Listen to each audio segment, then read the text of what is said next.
मुख्तार अंसारी, सत्ता, संघर्ष और विवादों से भरी एक जीवन गाथा।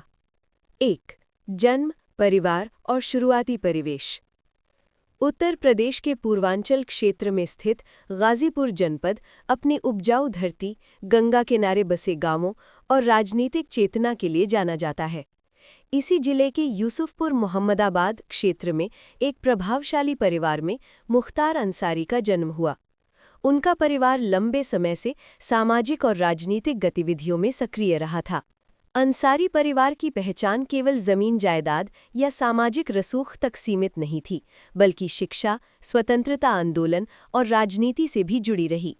मुख्तार अंसारी के दादा डॉक्टर मुख्तार अहमद अंसारी स्वतंत्रता संग्राम के प्रमुख नेताओं में गिने जाते थे। वे महात्मा गांधी के निकट सहयोगी रहे और भारतीय राष्ट्रीय कांग्रेस के अध्यक्ष भी बने। इस विरासत ने परिवार को एक ऐतिहासिक पहचान दी। ऐसे वातावरण में जन्मे मुख्तार ने बचपन से ही शक्ति, नेतृत्व और राजनीति की कहानियां सुनी। 2. शिक्षा और छात्र जीवन। मुख्तार अंसारी की प्रारंभिक शिक्षा स्थानीय विद्यालयों में हुई। आगे चलकर उन्होंने उच्च शिक्षा के लिए विश्वविद्यालय का रुख किया।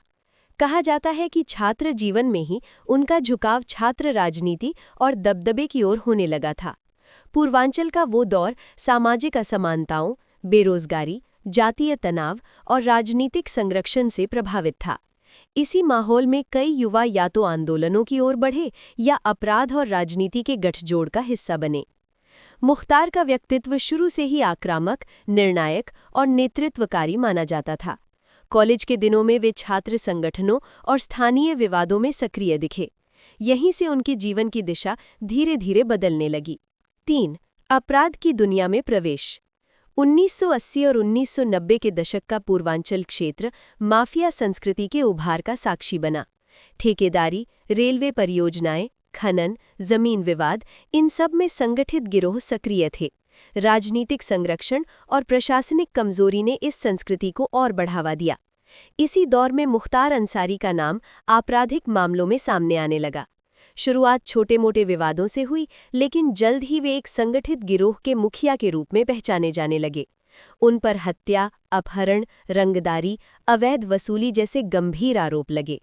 उनका नाम सबसे पहले बड़े स्तर पर तब चर्चा में आया जब ठेकेदारी विवादों में हिंसक टकराव हुए। धीरे धीरे मुख्तार अंसारी पूर्वांचल के सबसे प्रभावशाली माफिया नेताओं में गिने जाने लगे। 4. राजनीति में प्रवेश। भारतीय राजनीति में अपराधियों के राजनीतिकरण का इतिहास पुराना है। मुख्तार अंसारी ने भी इसी राह को अपनाया। उन्होंने महसूस किया कि राजनीतिक सत्ता न केवल संरक्षण देती है, बल्कि वैधता का आवरण भी प्रदान करती है। 1996 में मुख्तार अंसारी पहली बार विधानसभा चुनाव में उतरे और मऊ सदर सीट से जीत दर्ज की। ये जीत उनके जीवन का बड़ा मोड़ थी।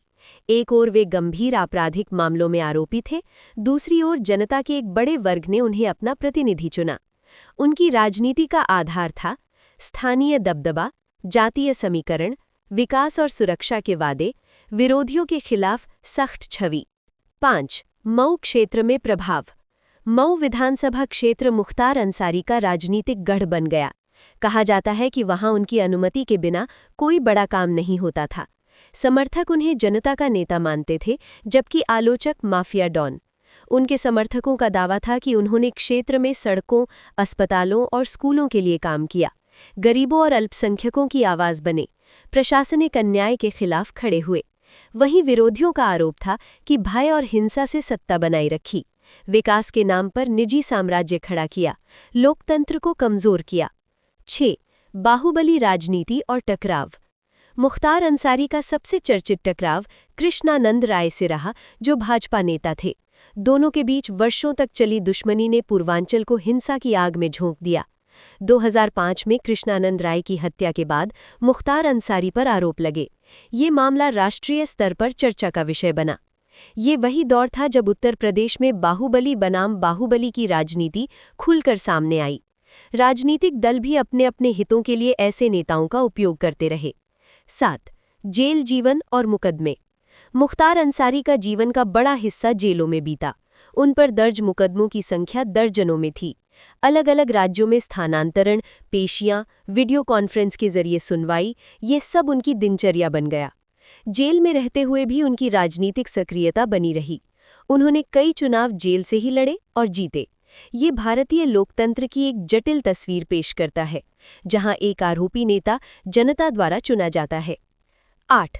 परिवार और विरासत। मुख्तार अंसारी के परिवार ने भी राजनीति में कदम रखा। उनके बेटे अब्बास अंसारी राजनीति में सक्रिय हुए और विधायक बने। इससे ये साफ हुआ कि अंसारी परिवार अपनी राजनीतिक विरासत को आगे बढ़ाना चाहता है। परिवार के लिए ये विरासत गर्व और विवाद दोनों का विषय रही।